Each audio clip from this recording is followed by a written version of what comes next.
بسم اللہ الرحمن الرحیم۔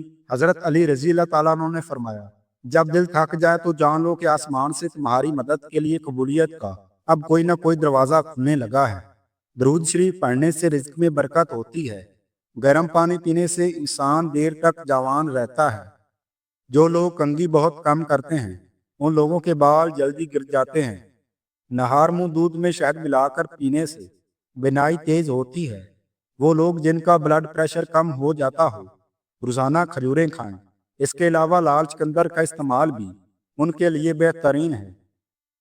اپنے ناشتے اور رات کے کھانے میں بند گوبھی کا استعمال کریں، جو موٹاپے کو کم کرنے کا سبب بنتی ہے۔ کان میں پانی چلا جائے تو کوئی دوا استعمال کرنے کی بجائے صرف الٹے پاؤں چلنے سے پانی نکل جائے گا۔ روغن زیتون یا روغن گل، سفید انڈا ہم وزن لے کر مکس کریں اور کان میں چند قطرے ڈالیں، درد غائب ہو جائے گا۔ پیاز کو فرائی کرنے سے پہلے اگر دودھ میں ڈبو لیا جائے تو پیاز خستہ ہو جاتا ہے۔ عورت اپنے موٹاپے کو کم کرنے کے لیے میتھی دانہ 1 پاؤ، کلونجی 1 پاؤ، سبز چائے 1 پاؤ، چھلکا اسپاغول 1 پاؤ، چاروں کو باریک پیس لے۔ دن میں 4 مرتبہ آدھا چمچ پانی کے ساتھ کھائے۔ جو لوگ دودھ میں گڑ ڈال کر استعمال کرتے ہیں ان کے پیٹ کی چربی جلدی پکڑنے لگتی ہے اور موٹاپے سے جلدی چھٹکارا مل جاتا ہے۔ کاجو کھانا شوگر کے مریضوں کے لیے مفید ہے اور یہ شوگر کو بڑھنے سے روکتا ہے۔ اگر آپ کو بلڈ پریشر کا پرابلم ہے تو جب بھی نہاؤ، نہانے کے بعد 1 گلاس پانی پی لیا کرو۔ ساری زندگی بلڈ پریشر نارمل رہے گا۔ مسوڑوں میں درد ہو یا سوجن ہو، تقریباً 5 گرام پھٹکڑی کو 1 گلاس پانی میں گرم کر لیجیے اور جب پھٹکڑی پگھل جائے تو اس کو دانتوں اور مسوڑوں پر مسل دو۔ جلد افاقہ ہوگا اور دانتوں پر نیم کے درخت کے مسواک رگڑو، دانت کا کیڑا ختم ہو جائے گا۔ کچی روٹی کھانے سے پیٹ کی بیماریاں جنم لیتی ہیں۔ نظر کی کمزوری کے لیے مچھلی کا سالن کھاؤ۔ الٹی گنتی گننے سے دماغ تیز ہوتا ہے۔ یادداشت کو بہتر کرنا ہے تو نہار منہ کھجور کھاؤ۔ میٹھی اور گرم چیزیں کھانے کے بعد پانی پینا دانتوں کو خراب کر دیتا ہے۔ لیموں کا رس چوس لیا کرو، چہرے کی جھریاں غائب ہو جائیں گی۔ اگر کولیسٹرول بڑھ جاتا ہو تو باقاعدگی سے بادام کھایا کریں۔ کیلا کینسر کے مریض کے لیے نہایت فائدہ مند ہے۔ اگر صبح کو چہرہ دھوتے وقت پانی میں لیموں کے چند قطرے ملا دیے جائیں تو چہرہ نرم اور خوبصورت ہو جاتا ہے۔ جن حضرات کا وزن زیادہ ہو وہ کھانے کے بعد پانی استعمال نہ کریں، وزن کم ہو جائے گا۔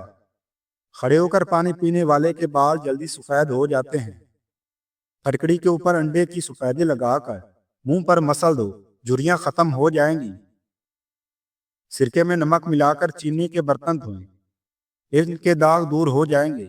اگر چینی کے برتنوں کی چمک ہمیشہ برقرار رکھنی ہو تو انہیں نمک سے دھوئیں۔ اگر گردے میں پتری ہو تو ناریل کے پانی میں انگور کا رس ڈال کر پئیں، یہ گردے کی پتری کا بہترین علاج ہے۔ براؤن شوگر کو دیر تک محفوظ رکھنے کے لیے اسے ہمیشہ فریج میں رکھیں۔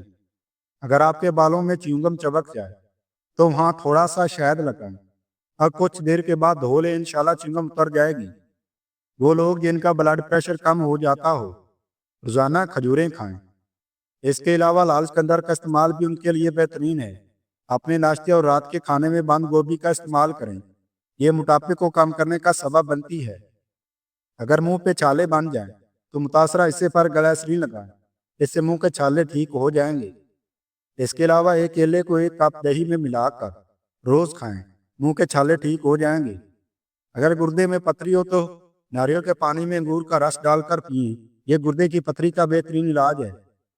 شیشے کے ٹوٹے ہوئے گلاس کے چھوٹے ٹکڑے اکثر فرش پر رہ جاتے ہیں، ان کو اچھی طرح صاف کرنے کے لیے گوندا ہوا اٹا استعمال کریں۔ سرکہ کے 6 قطرے سلاد میں ڈالنے سے سلاد کے پتے زیادہ دیر تک تازہ رہتے ہیں۔ شہد کی مکھی کا کاٹنے کا درد زیادہ ہوتا ہے، 1 پیاز کا ٹکڑا لے کر متاثرہ جگہ پر رگڑیں، اس سے آرام محسوس ہوگا۔ گاجر اور مولی اگر مرجھانے لگیں تو انہیں پانی میں ڈبو کر ریفریجریٹر میں رکھ لیں، آپ کو ایسے ملے گے جیسے تازہ ہو۔ بادام کے چھلکے آسانی سے اترنے کے لیے 15 سے 20 منٹ کے لیے گرم پانی میں رکھ لیں۔ ڈبے کی تہ میں بٹر پیپر رکھ کر بسکٹوں کو رکھی اور زیادہ دیر تک تازہ رہیں گے۔ سیب کی سطح پر اگر لیموں کے قطرے لگا دیے جائیں تو وہ ایک طویل مدت تک تازہ رہتا ہے اور براؤن نہیں ہوتا۔ لال بیگوں سے جوان چھڑانے کے لیے تمام کناروں اور کچن میں بوریک ایسڈ ڈالیں۔ ایک چھوٹی پیاز کا رس اور ایک بڑی الائچی کو توے پر بھون کر اس دانے نہار منہ کھائیں۔ سانس کی بیماری کے